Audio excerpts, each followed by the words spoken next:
Well, an Australian solar power company has just received a major funding boost from American investors. Ausra is a clean tech outfit with operations here and in the United States and plans to use the cash to ramp up its global expansions. And to tell us more, we're joined in the studio by Ausra CEO Bob Matthews. Bob, thanks for your time. Maybe run us through exactly what Ausra does first of all. Ausra is a solar thermal technology provider, so unlike PV, photovoltaics that people are used to seeing on the rooftops of homes, right. We produce steam. We use the sun to boil water, the water produces steam, we use the steam to spin a turbine, the turbine produces electricity. Okay. Before we start talking about the company in more detail also, that big news today, the ETS is essentially being pushed back 1 year. What kind of an impact is that likely to have on a company like yourselves, or the industry in general? Well, clearly it's disappointing that that's been pushed back to 2011, but it's important that we get the mechanism right. And in the current global environment, you know, one can understand the drivers. So Ausra is more focused on the 2020 renewable energy target. That's the driver that will affect us more than anything at this stage. Okay. You've just announced a $25.5 million equity facility. You, from my understanding, are using the funds for expansion. What's in the pipeline there? We have a reasonably fat pipeline, a lot of which I can't share with you right now, but there's still a high level of interest from the industry.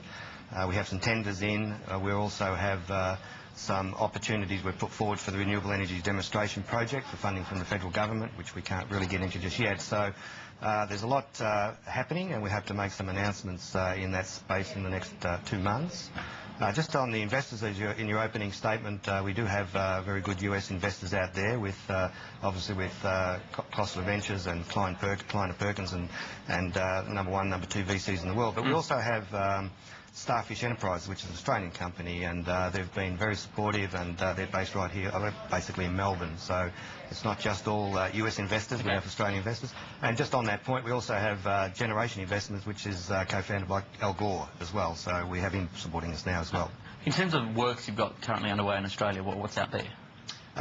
We're looking at our existing facility at the Liddell Power Station. There's been an expression of interest put out for the doubling of that facility. So I can't talk about it because we're competing with other companies for that work, but potentially that's a project that could happen in the next couple of months. There are utilities in different states, Queensland, as well as projects in South Australia and in Western Australia that we're talking to at the moment as well.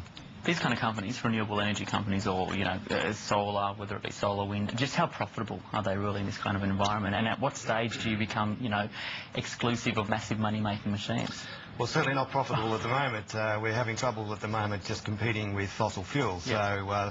So the balancing act is for government to put a level playing field there for us, so that we can actually put some regulatory framework around assisting renewable energy companies such as Ausra, so that we can actually be competitive in the marketplace. What do you think would be fair? What would you want to see from the government?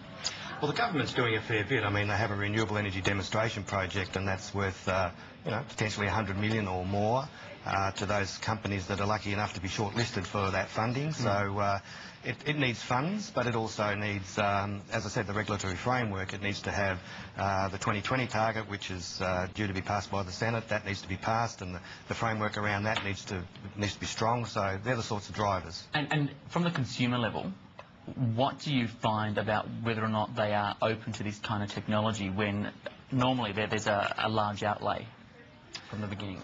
I think there's no doubt the consumer or the public want renewables. You know, they don't mind, I think, where it comes from particularly, but they certainly want to move from fossil fuels you know, technologies into newer technologies that are zero pollution. So. But are they prepared to pay for it? Well, largely yes. We're not talking about a large cost when you spread this across a large customer base, and particularly with the support from government and from utilities. You know, it's not a huge impediment for customers. And in terms of research and development or in investing, how does Australia compare to the US when we hear so much about Silicon Valley?